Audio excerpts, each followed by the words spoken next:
నీ జీవితంలో పాపమైన మురికి ఉన్నప్పుడు ఈ పాపం నుండి విడుదల పొందాలి అంటే, పాపం నుండి పరిశుద్ధిగా కావాలి అంటే, పాపమును తొలగించడానికి ఈ లోకములో ఏది కూడా, ఏ సోపు కానీ, ఏ డిటర్జెంట్ కానీ ఏది కూడా లేదు. కేవలము యేసుక్రీస్తు యొక్క రక్తములో కడగబడితే తప్ప నీ జీవితానికి పాప క్షమాపణ అనేది లేదు. ఈరోజు మీరు వినండి ప్రేమైన దేవుళ్ళని, అందుకే నేను చాలా జాగ్రత్తగా చెప్తాను ఈ విషయం ఏంటి అంటే, మనందరము కూడా ఈ యొక్క రక్తము ద్వారా చేసింది ఏంటి, చూసింది ఏంటి అంటే, మనము క్షమాపణ పొందుకొని దేవుని సన్నిధిలో నిలబడ్డాము. ఈరోజు అందుకే నేను చెప్తాను చాలాసార్లు, యేసుక్రీస్తు యొక్క రక్తమును విలువలేనిదిగా చూసే వ్యక్తి నిజంగా క్రైస్తవుడు కాదు. యేసుక్రీస్తు యొక్క రక్తాన్ని గురించి జ్ఞాపకము చేసుకునే వ్యక్తి క్రైస్తవుడు కాదు. అందుకే మనం ప్రభు వాళ్ళ గురించి మాట్లాడినప్పుడు ఏం జ్ఞాపకం చేసుకుంటాం చెప్పండి? ఏం జ్ఞాపకం చేసుకుంటాము? ఆయన శరీరము, ఆయన యొక్క రక్తము.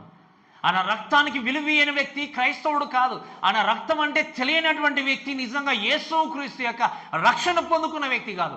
ఈరోజు నీవు నేను కూడా దేవుని యొక్క సన్నిధానంలో ఖచ్చితంగా పరలోకం వెళ్ళగలము అన్నటువంటి నిరీక్షణ కలిగి ఉన్నాం. దానికి కారణం ఏంటి అంటే, the blood of Jesus can cleanse your all kind of since.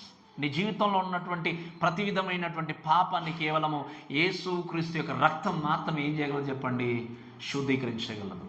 ఈరోజు ఆయన రక్తమును బట్టి మీరు ఆలోచన చేయండి, ఎంతగా విలువిచ్చి ఆయన్ను ఆరాధించగలుగుతున్నారని చాలా ప్రాముఖ్యమైనది.